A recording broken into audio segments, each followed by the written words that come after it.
आमचे यशवंतराव चव्हाण सेंटरचे programme officer Datta साहेब sir, सर्व सन्मान्य व्यासपीठ उपस्थित सर्व ज्येष्ठ सर्व स्पर्धक, खरं तर आपल्या सर्वांचंच या स्पर्धेच्या निमित्ताने पुन्हा एकदा सचिन परब सर आणि माझ्या व्यक्तिशः आपल्या सर्वांचे स्वागत करतो.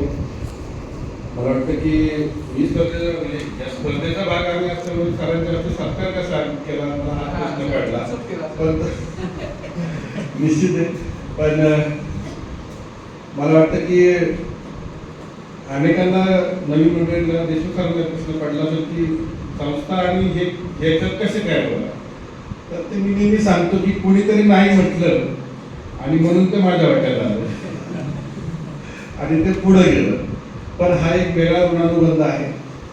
माझ्या कुटुंबाचं देखील गेल्या अनेक पिढ्यानपिढ्या, जसा मगाशी आदरणीय गुरुवारी कैलास श्रीखंडाजी बाबा यांचा उल्लेख झाला, त्याचबरोबर हरिभक्त परायण कैलास सुमत मला असतील. मगाशी मी महाराजांना भेटल्यानंतर माझ्या कौटुंबिक माझ्या वडिलांच्या अतिशय आमचा स्नेह राहिला असे आदरणीय हरिभक्त परायण रामराव महाराज भोग महाराज असतील.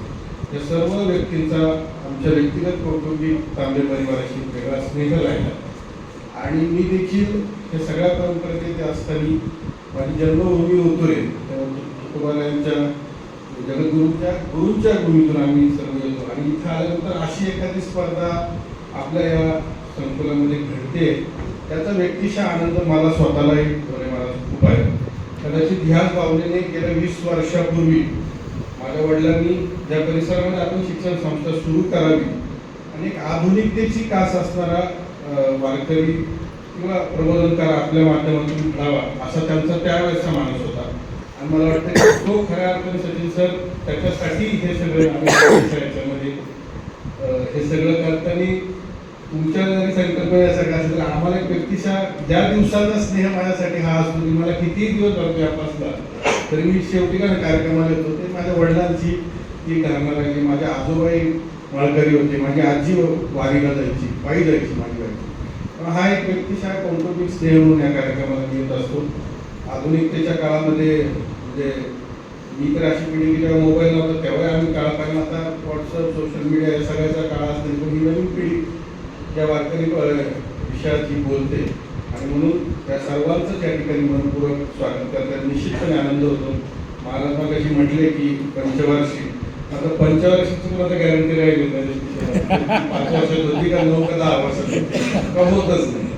त्यामुळं या सगळ्या परिघामध्ये हे स्पर्धेचं मात्र सचिन सरांना मागे सांगितलं हे स्पर्धेचं सातत्य की इथून पुढच्याही काळामध्ये या संस्थेची जबाबदारी म्हणून निश्चितपणे आमच्या पुढच्या जनरेशनच्या सांभाळतील असा विश्वास तुम्हाला निश्चितपणे देतो. कारण शेवटी हे सगळं करत असताना माझ्या वडिलांचं एक वाक्य की कुणीतरी केलं पाहिजे, आपण समाजाचं काहीतरी देणं लागतो आणि मग हा करत तो करेल ह्या विषयात न पडता त्याची सुरुवात जर आपण आपल्यापासून केली तर निश्चितपणे समाज व्यवस्थेला चांगली दिशा मिळायचं काम आपल्या घडत राहील. आणि मला वाटतं की हे वर्षातून मला वाटतं एक वर्ष संपताना स्पर्धा होत असली तरी नवीन वर्षाची खऱ्या अर्थाने एक ऊर्जा असते तुमच्या आमच्या सर्वांसाठी. आणि मला वाटतं की हाच उद्देश ठेवून जवळपास 1990 साली महात्मा फुलेंच्या स्मृती शताब्दी वर्षामध्ये श्री गजानन महाराज शिक्षण प्रसारक मंडळाची स्थापना शिक्षण मंत्री स्वर्गीय विलासराव कांबळे सरांनी केली आणि जवळपास 35 वर्ष अखंड ज्ञानदानाचा यज्ञ संस्था 35 शाखांच्या माध्यमातून जवळपास 20,000 विद्यार्थी संस्थेमध्ये शिकतात. प्रत्येक शाळा, महाविद्यालय, इंजिनिअरिंग कॉलेज, फार्मसी, मॅनेजमेंट सगळ्या क्षेत्रामध्ये संस्था काम करते.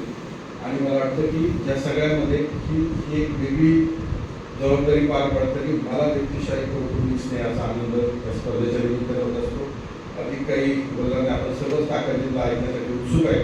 आता आपलंही पुन्हा एकदा या संस्थेच्या संकुलामध्ये मनपूर्वक स्वागत करतो.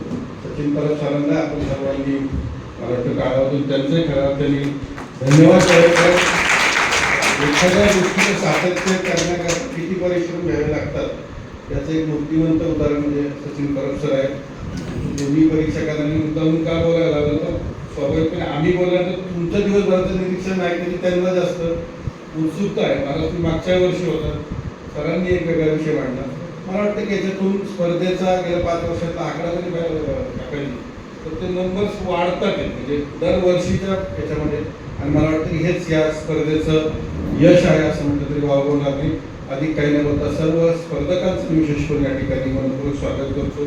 ज्यांचं या ठिकाणी बक्षीस मिळणार आहे त्यांचं अभिनंदन करतो आणि ज्यांना नाही मिळणार त्यांना पुढच्या वर्षीसाठी पुन्हा एकदा मनपूर्वक शुभेच्छा देतो. आपल्या सर्वांचं रिंगण आणि श्री गजानन महाराज शिक्षण प्रसारक मंडळाच्या वतीने मी मनपूर्वक स्वागत करतो आणि थांबतो. रामकृष्ण.